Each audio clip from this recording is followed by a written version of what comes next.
Hello and welcome so much to the Advanced Business Class Part 1. This is a 5-part series that may expand into more than a 5-part series, but at this point it's a 5-part series. I'm Dr. Michelle Wendling from BeTheBestChiropractor.com, and I'm in cahoots with the Colorado Chiropractic Association so that we can bring you the best possible way to start your practice and get out of school or out of your associateship or out of whatever situation you're in and be able to be successful in your practice. So we are going to get started here. Thank you for logging in. So who am I? Why would you bother listening to me and this webinar? My name is Dr. Michelle Wendling. I am owner of All Seasons Chiropractic Sustainable Health Center. And my practice is 100% referral based. It's a cash practice. It's in Denver, Colorado. So I started my practice directly out of school. Essentially, during the time I was in school, I was preparing for practice. I was creating my logo. I was getting really clear on what it is that I needed in practice so that the moment I got my license in the state of Colorado, which was February 14th, 2006, so on Valentine's Day, the love of my life came into my life. And on that day, I went ahead and started signing lease and getting my practice up and running. Within 6 months of opening my practice, I had broken even and started paying myself a salary. It's actually a lot easier these days. You can do it in less than 6 months with the help of a coach or a mentor, but 6 months is actually pretty good back then. So pretty proud of that. And then I'm a current member and a former president of the Colorado Board of Chiropractic Examiners. So I still sit on the board. Governor Hickenlooper elected me in 2013 and then re-elected me again 2 years ago.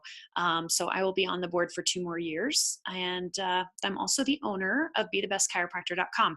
So this is a coaching protocol that I help chiropractors reach a new level of success. And I've been coaching chiropractors for almost 10 years, since 2009. And my big goal is to see chiropractors and chiropractic as a profession succeed. The trend in our society right now is that chiropractors, there's fewer and fewer people going to chiropractic college. There's fewer and fewer chiropractors graduating, and there's fewer and fewer chiropractors in the United States. And I'm not okay with that. I think chiropractic should be the primary place to go for health and wellness and education for patients. So just so we pull back the curtain and give you the total clear view of what my prerogative is my personal goal is to change the way the world views chiropractic and chiropractors in general. I really think that chiropractors should be the number one place that everybody goes to ask questions for their healthcare, because we're the best at educating. We have the most broad knowledge, and we have the most holistic view of how the body can heal and how it can heal itself without outside influences. And so I really think we need more chiropractors, not less, hence me creating this webinar for you. So let's get into it. What makes a successful practice? What is that? What do you guys think makes a successful practice? Well, the truth is you do. And you are the only thing that makes your practice successful or not successful. It is all about you. The cool thing about that is you have 100% control over whether or not you're successful. The bad thing about that is you have 100% responsibility as to whether or not you're successful. So it goes both ways. So what are the traits of a successful doctor? Real important to have a positive mindset.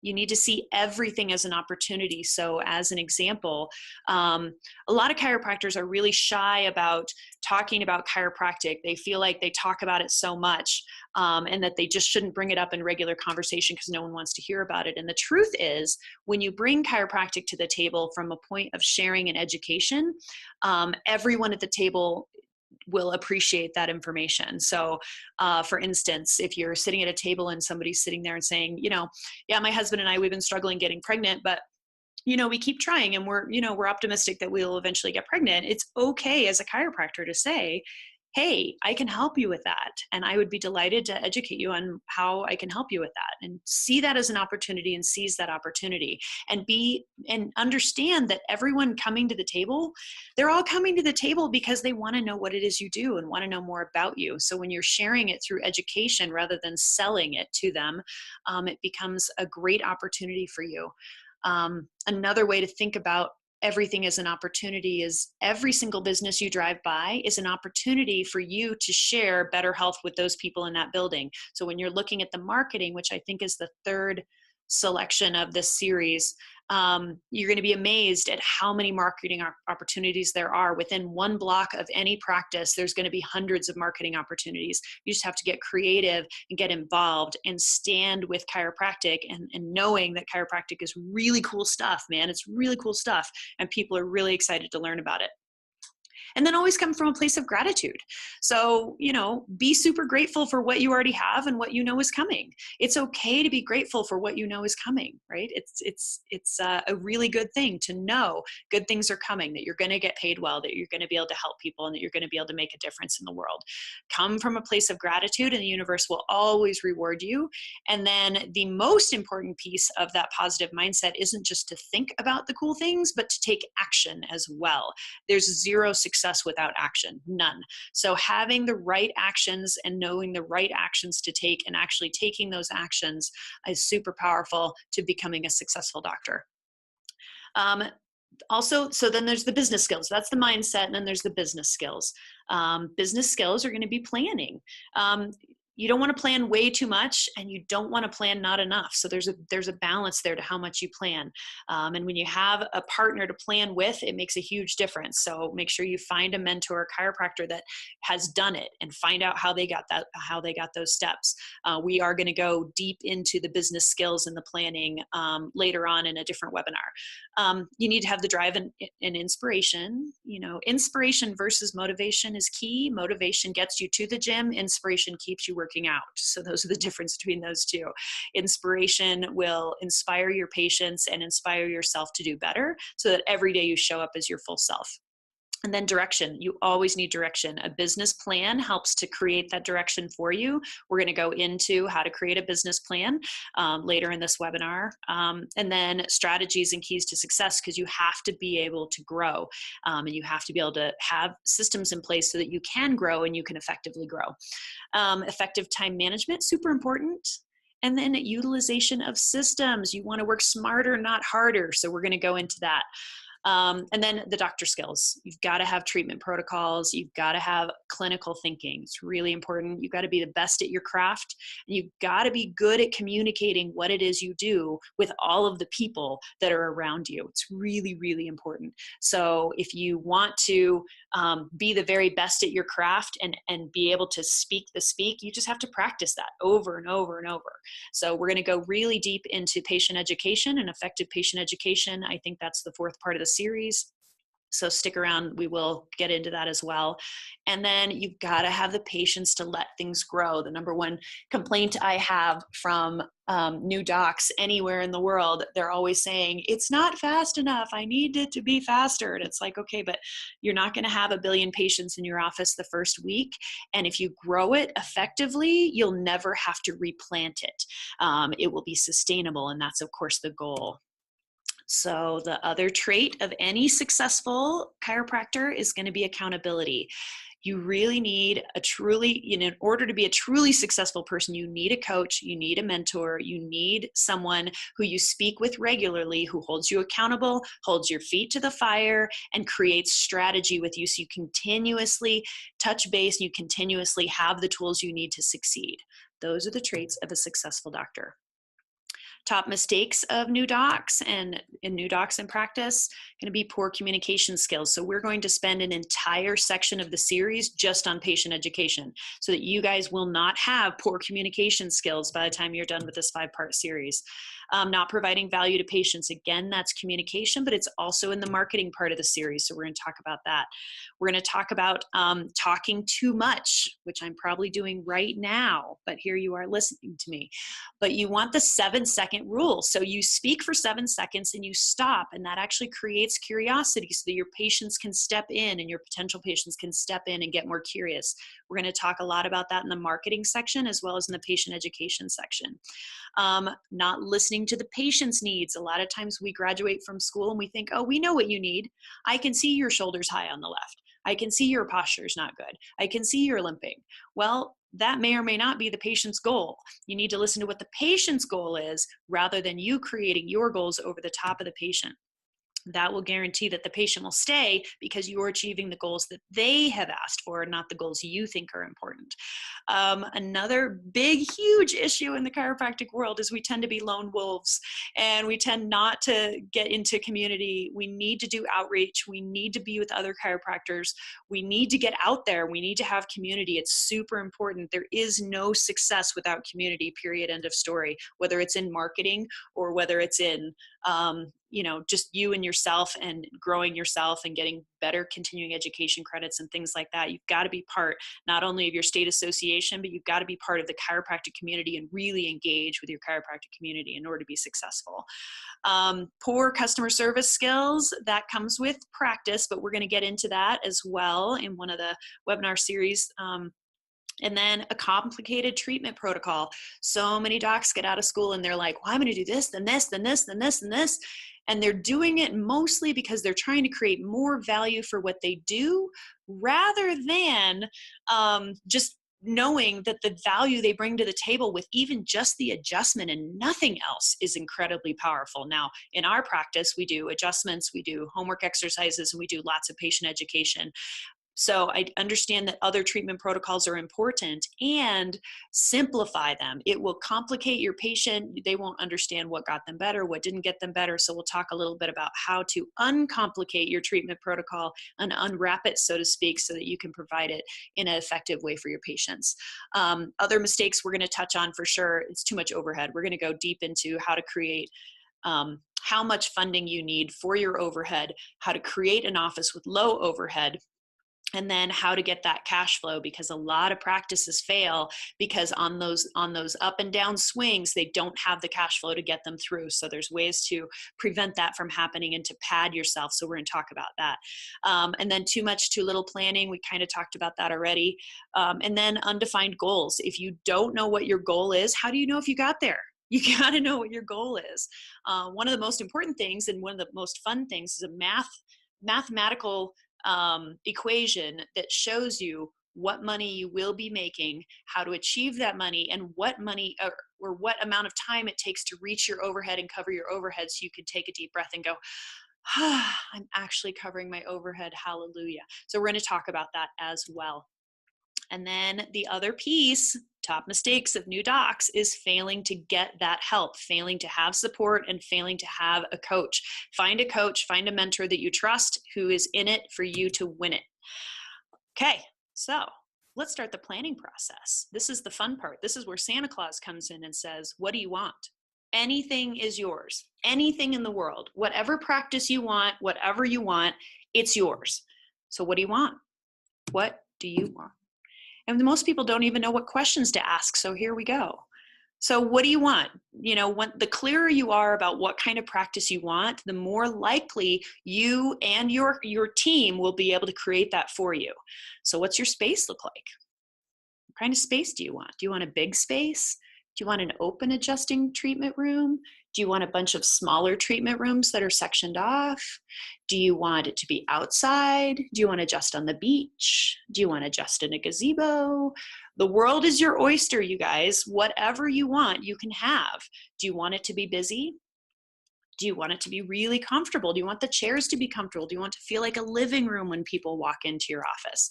What colors do you want in your office? That matters. If you're going to pick drab and gray and old carpet, that may not be the best fit for creating a warm, inviting environment.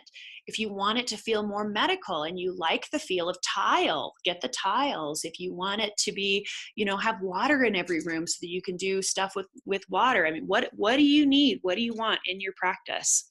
Think about who's in your office. Do you have staff? When do you have staff? Do you want them right away? Some offices do. It's fine. It can be part of that business plan of yours, and we'll talk about that later. What do you want? Other practitioners? Do you want it to be just your space and no one else is there but you? Then how does your office flow? Really important for you to get clear on what you want to do on that first visit. And we'll talk about that as well. Do you want the first visit to be with adjustments? Do you want the first visit to just be an educational conversation? Do you want to do x-rays? What do you want? How do you want the ideal practice? If you had your dream practice set up, what would that look like? What do your regular visits look like? How long are they? What are you doing? Are you doing adjustments? Are you teaching homework exercises? Do you have a massage therapist in there that immediately sees your patients after you work on them? What's it look like? You can have anything you want. Let's get clear on what you want. And one of the best ways to get clear is to go and shadow other practices. Hang out there.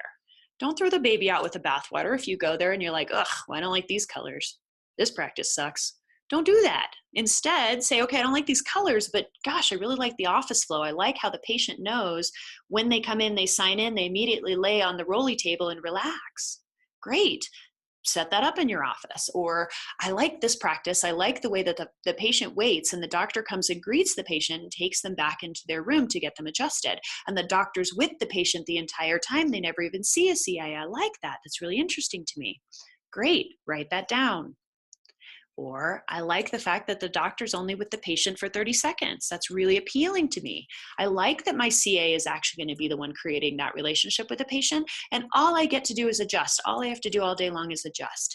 That's great. There's plenty of practices that work that way too. There's no right or wrong answers here. It is all about you. But the more clear you get, the better you will be. If you're going to create a business plan, you need to know how many patients you're going to see an hour. You're going to need to know how many hours a day you're going to work. You're going to need to know what you're billing for. Are you going to do physical therapy? Are you going to do just adjustments? You can do exercises. What do you want to treat the most? You want to treat pain? You want to treat allergies? Lots of successful practices treating allergies. You want to treat just stress. If you only want to talk about stress and the stress is on the body and the stress is on the mind, the soul, and the heart, it's okay. You get whatever you want. You just have to create it. Who's your ideal patient? Once you've figured out what kind of practice you want, who fits there? If your ideal patient is, someone who's, 65 and older, well, you're going to have a Medicare practice and that's fine. Make sure that you set it up appropriately. Do you want kids in your office? Do you want babies crawling around? You're adjusting them, you're chasing them, you're shaking little rattles at them, get their attention, check all their vitals. Great, awesome. If that's lights you up, that's what you need. Do you want just primarily healthy people, hikers? Anything you want. In Colorado, everyone here seems to be out doing something crazy. So our practice is full of people who fall down on the weekends and then get back up during the week and sit in a chair, so weekend warriors are kind of our big thing out here in Colorado, but you can have any kind of practice you want. What are the goals of your people? What are their hobbies? The most important piece is when you get the ideal patient down, then you'll know where to market to them. And of course, when we get to that third section, we're going to talk more about that ideal patient, how to identify them, and then how to find them.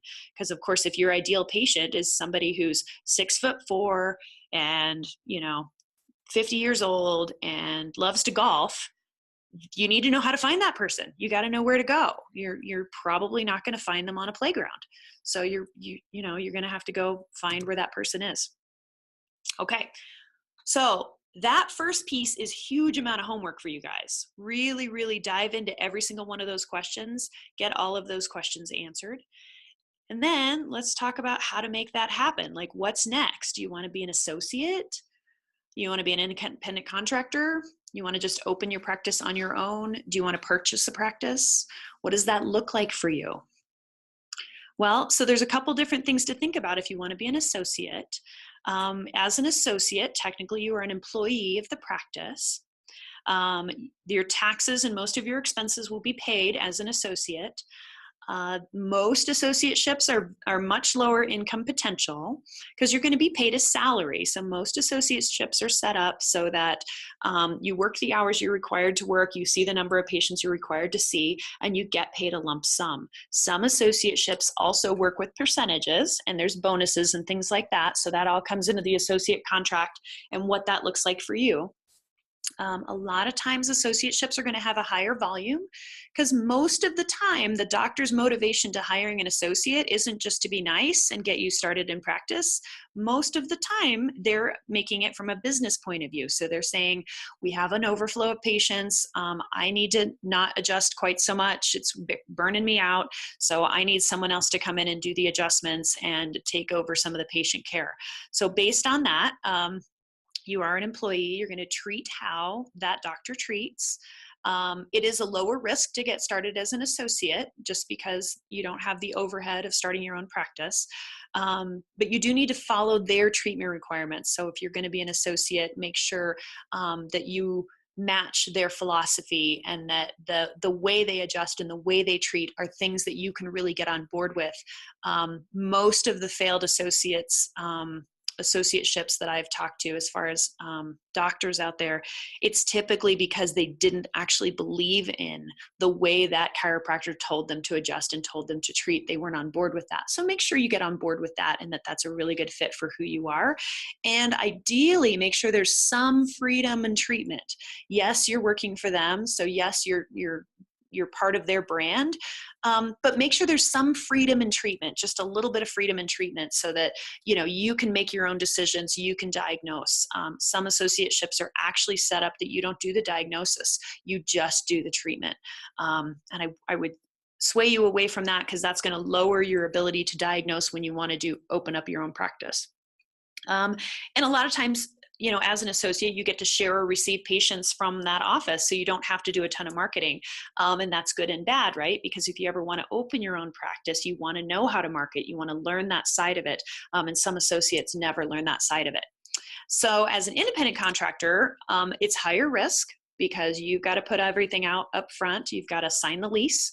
All of the overhead is on your shoulders. You are self-employed. So you get to decide when you're showing up, when you're not showing up. You get to decide how you're treating. It's a much higher earning potential because you get to set your own prices. You do need to pay your own expenses, and you do pay your own taxes. So one of the things as an independent contractor is to make sure you have a bucket where 30% of all of your income goes, so that you have the money to pay your taxes at the end of the year. It's really important to set that up so you don't screw that up and have the tax man chasing you down. You get to make your own schedule and market yourself. So the good news is you get to market yourself. The bad news is you have to market yourself. So that's a trade-off. And then you have total control over how much you treat, how often you treat, and all of those things, because you are technically an independent contractor. So as an independent contractor, you can rent space in another office, share space with another chiropractor. You can be completely outside of a chiropractic office. You could share space with massage therapists, personal trainers. I have a mentee that's doing it in the gym, and he loves it there. So that's a great way to start. You can buy a building and just do it in the building. You can work out of your home, depending on the zoning and the allowance of the business ability of that area where you live. So there's a lot of different options as an independent contractor. So don't narrow your focus to thinking you have to share space with another chiropractor, or you have to have a large space. You can do it in a 10 by 10 room and easily make $100,000 a year in a 10 by 10 room. So you keep your overhead low, you keep more money in your pocket. So those are things we're going to talk about later when we talk about setting up your own practice. The misconceptions all the time that I hear from chiropractors when they say, I have to be an associate when I get out of school, because mostly that's what schools are teaching. There's a lot of misconceptions out there. I have an entire video on covering all the different misconceptions and the truth behind what to expect from an associateship. A lot of chiropractors will tell me, or students will tell me, well, I'm going to learn the business side of it when I practice as an associate. So when's the last time you worked at Subway and they taught you how to start your own Subway? Yeah, that doesn't actually happen. You are there to be an employee. You are there to work. You are there to see patients and do whatever jobs that they want. You're not there for them to show you the back of the house. It does not benefit the doctor if they train you a whole bunch and you leave. And then they have to train the next one a whole bunch, and then they leave. So unless the associateship is specifically set up so that you're going to be there for a year to 2 years, you agree with the doc, I'm going to be here a year to 2 years, and then I'm going to take all the patients that I see with me, and that's the agreement you have with them, you're probably not going to learn that backside business. Really important to understand that. You might learn how to take patients, you might learn how to book patients and how to run the front desk and things like that, but you're not really going to learn how to open that practice, how to open that business. So that's why this webinar is in place, so you can learn all those things, so that should you choose to be an associate, that's fine, but do it for the right reasons. You won't learn how to build your practice as an associate, most likely. You'll learn how to talk to people maybe at events, but you're not actually going to learn how to set up the event, what kind of event's a good event, bad event, and so on. So we're going to talk about that in the marketing section. I will become a better adjuster. I hear that one a lot. Well, sure, you're going to become a better adjuster anywhere you go. So whether you're keeping 100% of the profits or you're only keeping 30% of the profits, you'll still become a better adjuster. So you get to choose which option of that sounds better to you. I will work and I'll save up money on my own, and then I'll open my own practice. Well, I hate to break it to you, but the average chiropractor salary, the average associate salary in the state of Colorado is $2,400 a month. A month, people. Rent here on average in Denver is $1,500. So you're not going to get a bunch of money as an associate.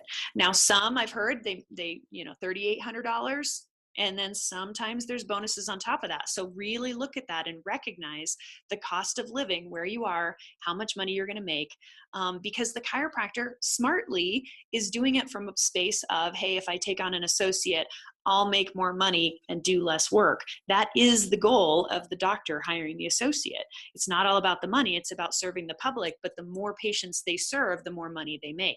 So it's not necessarily to set you up for success so that you can leave and become a successful doctor. So just be clear on what an associateship typically has for you. And then I hear a lot of times, I want to purchase an existing practice, which is great. Awesome. I don't think that's a bad idea. And thanks to Dr. Rich and Haley Day, they own chirobusinessmojo.com. You guys check them out. They're really awesome.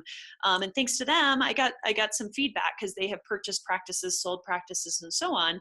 And they do it from not so much a money-making standpoint, but they do it from an educating new docs on how to purchase practices effectively. So things to keep in mind if you're going to buy a practice. You are not the exiting doc. You aren't them. And most patients see the doctor because they like the doctor. It has nothing to do with the fact that it's chiropractic care. It has to do with the fact that they like the doctor. So knowing that, you're probably going to get an attrition rate of, somewhere around 30% of the practice will slowly fade away over the next year.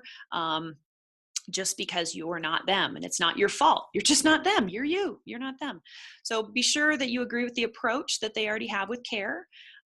Make sure that you have similar practice techniques and protocols, because you're going to want to continue those. Does the office feel like home to you? That's a big one. When you walk in there, you're like, oh, this is totally where I want to spend the next 20 years of my life, because that's kind of what you're getting into. So make sure it feels like home to you. The best options possible are going to have a minimum of a 3-month transition period where you're shadowing, you're hanging out, possibly you're an employee of the practice, and then you can transition into a position where you become the owner of the practice and the former doctor, the exiting doctor, becomes your employee. That's a very popular way that dentists transition in and out of practice and orthodontists transition in and out of practice, and it works really well. So you can set it up so that the first month and a half, you're working in the office as an employee. The second month and a half, even longer, the doc that's exiting is your employee and you are running the show. Make sure you hire an attorney and a CPA to look at everything. Things to check, thanks to Dr. Rich and Haley Day. You want to check profit and loss statements for at least the last 3 years, tax returns, balance sheets. You want to know what that practice has consistently brought in. You want to look at their overhead big time.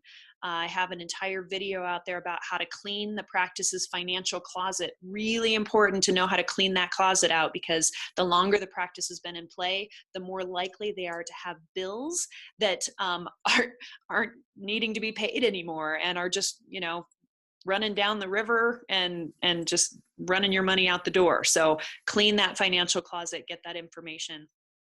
Pull the reports from the EHR so you know average patient payments. How many visits are the average patients doing? How often are they seeing patients? Don't overpay for patient files. Understanding, again, 30 to 40% over the next 12 months. So you're probably going to lose that many. Now, the longer the transition period, the less likely you are to lose those patients. So that's why that's so important. And then get a list of equipment. What leases are they paying? Negotiate the new lease. See if you can get whatever building they're in to negotiate with the landlord for a new lease. You don't want to be stuck in a bad lease. I have one chiropractor I'm coaching right now, and her lease is about to go up by like $5,000, and it just is what it is. And that's just a big pain in the gut. So it's almost tripling. And, if someone were to look at buying that practice and look at that, they're going to want to renegotiate that. And obviously she's going to work with me. We're going to renegotiate her lease, but look at those things. Don't get into a practice that's going to be real expensive and running money out the door. There's a lot more to that, but that at least you're getting the nuts and bolts of kind of how to do that overview. Another thing to look at when you're setting up your practice and doing that visualization at first is, do you want to incorporate or not incorporate? Most practices start as sole proprietor. That means that it's just you and all the money goes to you. And there's no filter between you and the practice. So there's also no protection between you and the practice. So if there happened to be a lawsuit or someone slipped and fell or something along those lines, you would be solely responsible for all of the financial burden there. And then once you own property of any kind, not a car, that's not property, that's an expenditure. It's not an asset. Once you have assets, so if you have property, or if you have, a spouse and they have property and things like that, that's when you want to get out of the sole proprietor box and into either the LLC or the S Corp. Both of which have advantages. My personal preference is to do an S Corp, an S Corporation. There's a C Corp, which is for 500 employees or more. It's a larger umbrella. Don't really need that. Most chiropractors don't fit into that. So the S Corp is a really effective wall between you and the outside world, protecting you, protecting your assets. So I highly recommend you do the S Corp. An LLC does give you some protection as far as your entity. And so if something happened and someone wanted to sue you, you have some protection. But typically, if you're single owner LLC, you don't have near the protection that you would with an S Corp. And they're basically the same to set up. The S Corp, you're going to have maybe $100 more in expense, so it's totally worth it. And your taxes at the end of the year are going to be a little bit more expensive, but again, it's totally worth it. The S Corp gives you advantages like being able to set up a 401k for yourself and your employees. You can do other investment options that you can't do with an LLC or with a sole proprietor. There's just a lot of tax benefits with the S Corp, in my opinion, but obviously get with your CPA. That is someone who you definitely want on your team. Get with your CPA or talk to a business attorney or both and kind of get clear on, based on your specific personal situation, is this a good fit and which one's best? And then you get to decide how you want to get paid. Woo-woo, because you will get paid. If you're going to be successful in practice, you're going to get paid. That's how this works. So you get to get paid with insurance or cash or a combination of both, which is right for you. You could do both. You could do half and half. You could do just cash, whatever you want. It's the world is your oyster. Remember, this is Santa Claus here telling you can have any practice you want. You just have to set it up accordingly and then take the steps it takes to get there. So cash versus insurance. I am, as I said, 100% cash practice. So you might feel the table leaning quite a bit towards the cash practice side because I'm a huge fan of cash practices. They are not difficult. I love them and they're completely, I'm kind of a control freak in case you didn't figure that out. And so based on that, I have complete control of my earnings, which I do not have with insurance. So here's the advantages of the insurance. That I came up with from another doctor who does do insurance. This is not my list, this is his list. You'll with insurance, you're going to be part of the new list. So new patients can find you. You'll be part of a list and they'll say, oh, where's my provider? Okay, these are the covered providers. So if someone moves into a new area and they have a certain insurance, they might look on the insurance list and find you. Now, I will ask you to look in your own head and say, when's the last time you went to your insurance list to find a doctor versus asking your friends, family, people you trust to find a doctor? Just saying. Anyway, you can bill for multiple services. That's a benefit of insurance. On cash, you can certainly charge for multiple services, but with insurance, you get to bill for multiple services and someone else is paying the bill. It's not on your patient. It's although they're paying their insurance bill, but it's not on them to pay your bill. You likely get 12 visits. And you'll notice that the 12 visits is on the advantages and the disadvantages side. And the reason for that is because 12 visits is great if you normally would only get 3 or 4. And 12 visits suck if you know they need more than 12 visits. So it goes on both sides. You get to lower the cost for your patients, sort of, with insurance. Although I'll tell you, there are some copays out there, like United Healthcare copay, I believe, was $70, and most cash rates are less than that. So you don't always lower your out-of-pocket. The trick with insurance is that your patient has to pay the copay, always has to pay the copay. So whatever that copay is, even if your cash rate is less than that, they still have to pay the copay. And so it's not always less expensive for your patients. And then, with insurance, you can connect with corporations, because a lot of times if you're sharing if you're using the insurance that they also use, you can go in to Hewlett Packard and say, hey, I would love to be a chiropractor for you guys because I do take insurance, and this is the insurance bucket that you guys live in. So that's an advantage of cash, or of insurance. The disadvantages, as I said, 12 visits can be a disadvantage. Sometimes it's, if there's a lower cost for patients, for instance, if they're coming in and they are paying $20 copay, they value you about $20. So that's a disadvantage in that they're not necessarily going to follow through with care. They're not necessarily going to listen to what you have to say. They're not necessarily going to refer their friends and family into you, because what if their friends or family don't have that insurance? Why would they come see you? So just that picture, people value things based on what they're paying for them. So if they're paying a lower price for them, typically they value them less. So we'll get more into that when we talk about the patient education and the marketing section, how to create value for what you do so that you can be a cash practice if you choose to do so. Insurance also decides how much they pay you. So if you think you're worth $65, insurance companies might say, nah, you're worth $37.28. Where'd they come up with that? They pulled it out of thin air. They have zero reason for that. Well, that's not true. They probably have a bottom line reason for that. But they decide how much to pay you. And you cannot change that. And you cannot make more money in the insurance box without seeing more patients. That's the only way to make more money in the insurance box is that. Obviously, there's a lot of paperwork. Not saying there's no paperwork in cash. Obviously, there's plenty of paperwork in cash as well, but you don't have to do the billing paperwork with cash. And there's lots of time chasing your money and paying a billing service to chase your money. Advantages of cash. As you can see, it's very heavily weighted towards the advantages versus the disadvantages on this page, because again, I'm kind of biased. I totally admit that. You get paid at time of service. It's really nice. If any of you have ever been a bartender or a waitress and you go home with a pocket of money at the end of the day, it feels so good to know exactly how much money you made at the end of every single day, rather than going, wow, I hope in 6 months I get a check for the such and such.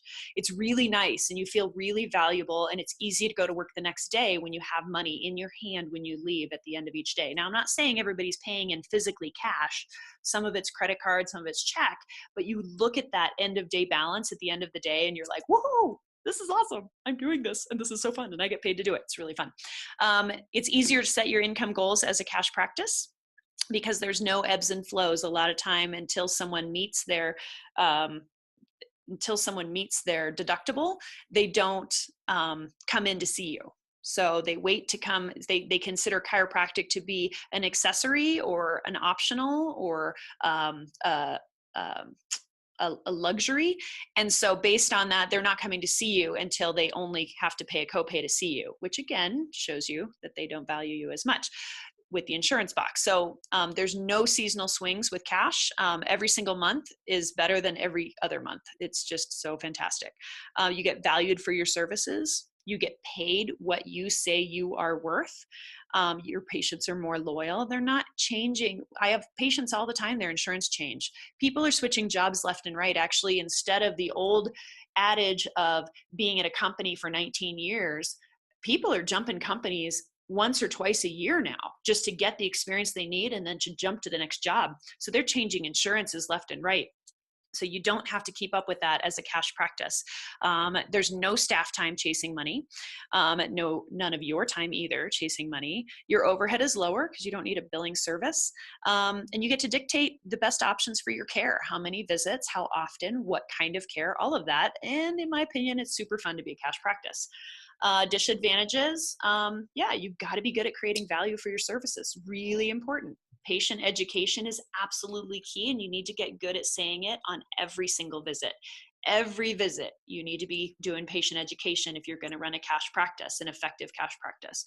We're going to get all into that, the nuts and bolts of how to do that. I think it's the second or third part of this series. So we'll get to that. Don't worry. You need to be able to train your staff well, because the words that come out of their mouth really matter. When someone says, hey, do you take my insurance? The answer matters as to whether or not that patient schedules or hangs up. And you got to train your staff effectively. So we'll talk about that. And it might deter some new patients. It's true. Some patients they just really want to use their insurance, and that's fine. Those are just not the patients for you. Believe me, there's plenty out there. 10,000 people a month alone move to Denver. 10,000. And how many chiropractors are in the state of Colorado? Like just over 2,000. So guess what? There's plenty for everybody. So don't worry about that. And disadvantage of cash is you're not on an insurance list, but I'm okay with that. All right. So the cash-free structure option. So if you are going to do a cash practice, everybody says, okay, so I've decided I want to do a cash practice based on the fact that you so heavily weighted the advantages of the cash practice. So now I know I want to do that. So how do I set that up? Well, again, this is Christmas, this is Santa Claus, so you get to set it up however you want. There's a lot of options. Our practice does fee for service. That means every time the patient comes in, they pay a specific fee for whatever service is done. That's fee for service. So they come in, they get an adjustment at $65, they leave. That's it. There's packages. So you can sell them a specific number of services, or you can sell them a package that includes multiple things for one lower price. That's a package. There's plans. So plans are going to be ongoing payments. You can say, we're going to do a series of 47 visits over a certain period of time. And you're going to pay either upfront, or you're going to pay as you go in monthly things. And then there's memberships, and memberships are typically unlimited number of adjustments for a fee. And memberships can include the whole family, can be an individuals, can be husband, wife, whatever you decide. So however it is you want to do it is great. The nice thing about plans and memberships and packages is that if you don't have a front desk, you only have to run the card once, and typically you only have to go through the scheduling a few times. So you can schedule and run the card one time. We do have full-time staff in my office. Well, full-time, except I don't work full-time. I work about 28 hours a week. So we do have staff in the office that whole time. So the fee for service works well for us. But again, it's totally up to you. And what? What do you mean? There's no insurance fee structure options? Yeah, no. They pay you what they want to pay you when they want to pay you. That's how the insurance world works, based on the contract that you sign. All right. So what type of space do you want? So now we've decided how you want the practice to flow, what you want it to feel like. Then you want to look at, where do I open? I get the question all the time from new docs out there. Is like, how do I decide where are the demographics? Where's the best place to open? Because for some reason schools are teaching that demographics matter. And okay, so within reason, sure, demographics matter. If you only have 1,000 people within 500 miles of your office, okay, demographics matter. But if you're anywhere near a metropolitan area of any kind, or a town that's probably, I would say 10,000 or more people, you're going to be just fine no matter where you open. So my number one rule is open where you want to live. Let me say that again. Open where you want to live. Don't open where your practice you think it'll do the best. Open where you want to live. It's really important because you're going to be there for a while. I mean, most chiropractors, gosh, so many of us, the best part about chiropractic is that most of us are going to practice until we're like 80. So that means you're going to be there a long time. So plant those seeds where you actually want them to grow and where you want to harvest them. So wherever you want to live. And typically we want patients who are similar to us, which means if I'm a rock climber and I'm a hiker and I'm a skier and I'm really active, I'm going to want to live where I can do those things. And typically, I also want my patients to be doing those things. If I'm in Florida and I just want to golf all the time, then typically I'm going to want to attract patients who also want to golf all the time, because those are going to be my favorite people. I have the most in common with them. So wherever you pick to live is typically going to be where your target market is anyway. So take a look at that and dive into that. You can pick any target market you want. You can pick any location you want. Just have it be somewhere that you actually want to be. It's no fun to go to work if you don't want to go to that side of town. It's just no fun. So that's the answer. You can look at demographics, sure. But again, there's 10,000 people moving to Denver every single month. So they're going somewhere. So it's not going to be hard for you to find the people that you want to find if you know how to market, which of course we're going to get to in a different part of this webinar. Do you want shared space or you want to be alone? Both have advantages, right? You can get referrals with shared space. You can create more of a community. But when you're alone, sometimes it's nice. It's just super quiet. I have one guy who's opening in Montana, and he just wants his own quiet space. That's it. Just his own. No, it's Idaho. He's in Idaho. Anyway, he wants his own quiet space, and he just wants his room and to go to work, no staff, nobody, and he just wants to do that. And so again, this is Santa Claus. You can have whatever you want, just get clear on what you want and you can make it work. People always ask me, well, what works best? And what answer is, what works best is what works best for you. Once you're clear on this, the rest of these webinars are going to make a lot more sense, because you'll actually have things to plug in and say, okay, so this is the kind of practice I want. I want it to be red, I want it to be 10 feet tall, and I want it to have a jungle gym. Great. Whatever that is, if that's what you want, on the next section, all those other sections that we're going to do, we're going to tell you how to market it, how to do effective patient education for it, and the nuts and bolts of it. But this is the most important webinar. You have to get clear on what you want first. So do you want to rent space, or do you want to, take on a huge lease and then rent it out and then make money on it? I have had up to 6 practitioners in my office at one time renting space, which is quite profitable, but it's a little bit of a headache. I had to babysit 6 people, so that was a lot. At this time, now I have 1 renter in my space, and I moved my space to a different location, which is much more functional for me. But you can do that. You can have, 4, 5, 6,000 square feet, no problem. As long as you can cover that with the renters and with the overhead, no problem. And you can also have a 10 by 10 room. Like I said, I have one mentee, 10 by 10 room, and she pays herself over $100,000 a year, and is happy as a clam, works 3 days a week, and it's just super great. So you can have anything you want. You just have to create it. Okay, so do you want it to be welcoming? Do you want it to be full of educational things? Some practices I walk into and there's just posters of skin removed bodies all over the wall, which is great. It's so fun because you can educate people on that, although it kind of creeps them out for a minute, but and then skeletons, or you can have, flowers and fuzzy and velvet and all of that. So whatever you want, you can have. That's the cool part about this, is anything you want, you guys, you can have. And then you want it to be functional. So whatever space you have, if you want to go from room to room to room and adjust, make sure there's a flow for that. You don't have to walk all the way across the office to get to the next patient. There's got to be a succinct flow. So again, you have to figure out what you want first, and then you're going to pick the space to fit it, which is why space is towards the end of this webinar. So we want to make sure that at that point you've got first your business systems that you want. I want to adjust, and then I want to rehab, and then I want to send them to the massage therapist. Well, make sure your space has room for all of those things, and that's how you pick your space. Signage does matter if you want walk-ins. In our office, we have a 2-month waiting list, so we do not take walk-ins because they'd have to sit in the waiting room for 2 months before they got in. That's not very effective. So based on that, signage is not as important for us. However, when you first start out, signage can be very powerful. Viewability. Just someone driving by and being able to see, yeah, there's a chiropractor, and that's awesome. And then parking can be a big deal. So make sure there's parking.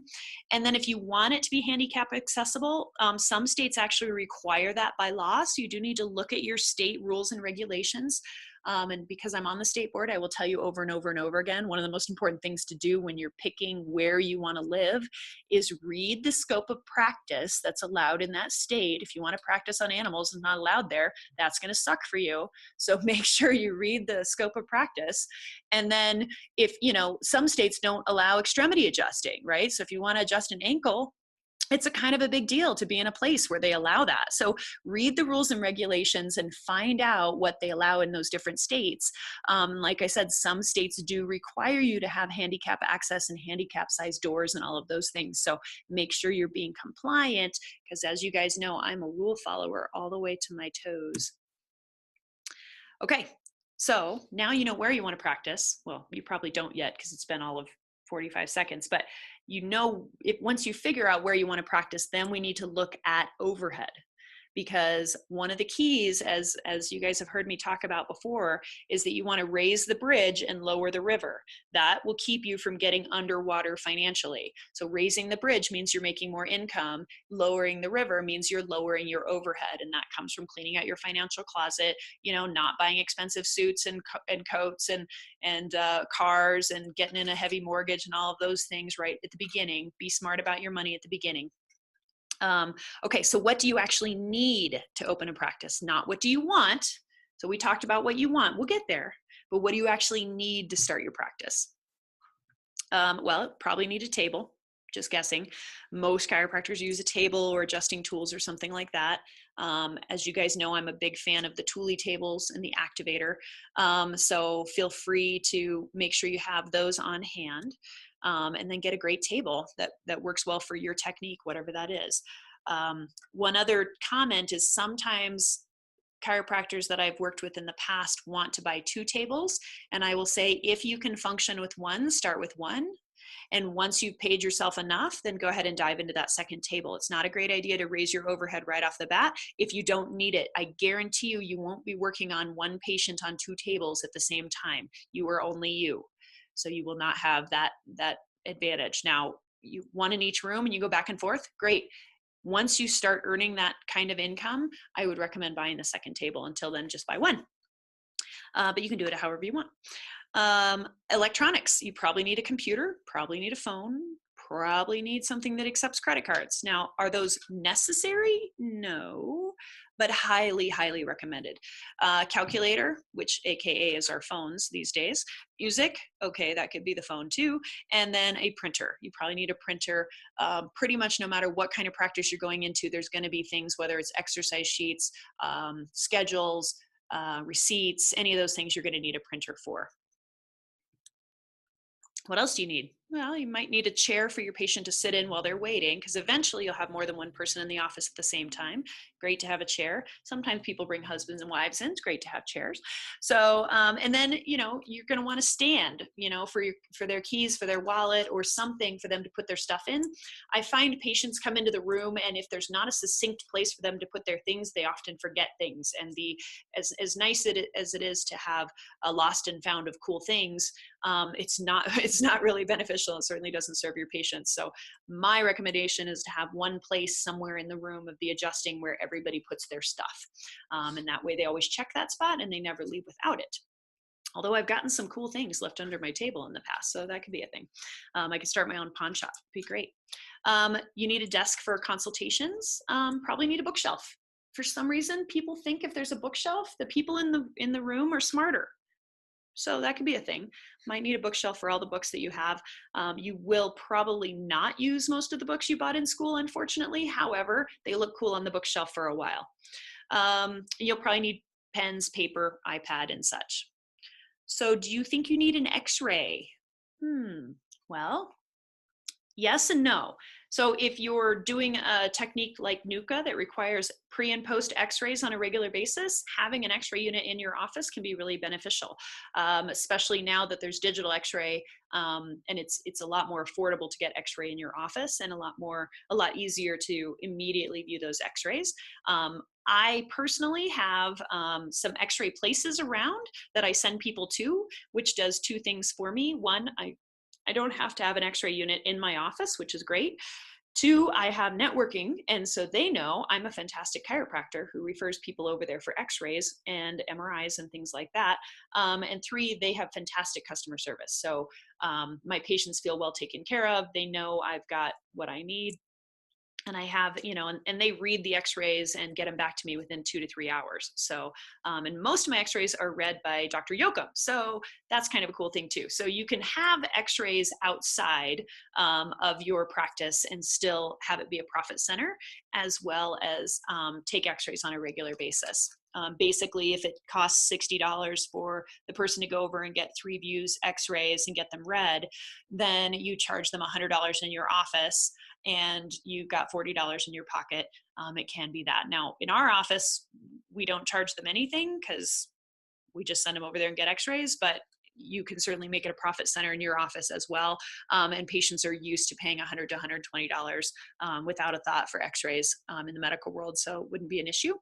And then your consultation with them is what they're paying for, is that $40 extra pays for your time with them to explain the x-rays and what the plan is. Do you need software?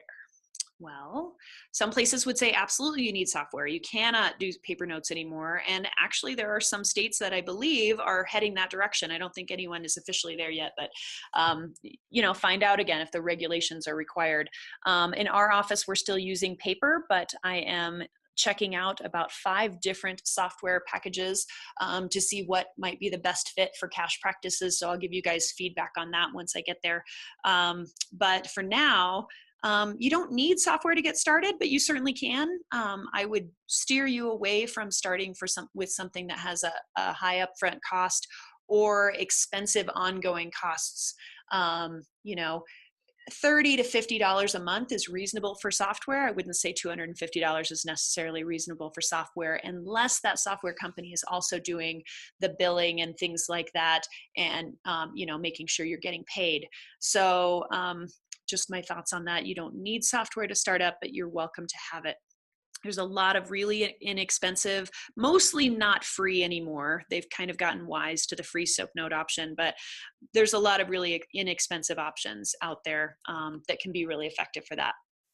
So as we're wrapping up here, keys to a successful, sustainable practice. And again, we're going to go in the nuts and bolts of this starting next time. This is just the setup so you figure out over the next 30 days, I really, really, really need you to figure out what it is you want, because the rest of this webinar will not work for you if you don't know what you want. It won't be functional for you. So get clear on what you want. We're going to talk about making sure you have low overhead, which we kind of talked about today. We'll touch on that again. How to have high patient retention and frequent referrals. That is all about patient education. It is so important that you get good at effective patient education, because that's how you're going to get high patient retention and high referrals. And then the positive patient experience. Get a well-trained staff. We're going to talk about that. We're going to talk about consistently awesome customer service, and then educate so much, in fact, that your patients roll their eyes at you because you're educating them so much. We're going to talk about how to do that. And that's a really fun little transition. So get the support that you need. Reach out, get coaching. Just quick note, Be the Best Chiropractor does customizable coaching. It helps you get to your goals faster. There's nothing cookie cutter about anything that we do. It is all about you and what it is you want. We are Santa Claus, and we help you get exactly what you want. You can get as much help or as little help as you need based on where you're at. So feel free, if you have questions, email me at info@bethebestchiropractor.com. Go to our website, log on, get more information, but get that support that you need. Find someone that can support you so you can get to where you need to be, because it's so much fun to be a chiropractor in this day and age. It is probably the most exciting time to be a chiropractor, especially a cash practice. So get out there and have a great time. And I'm going to open it up to questions and see if anyone has any questions. We do have a question.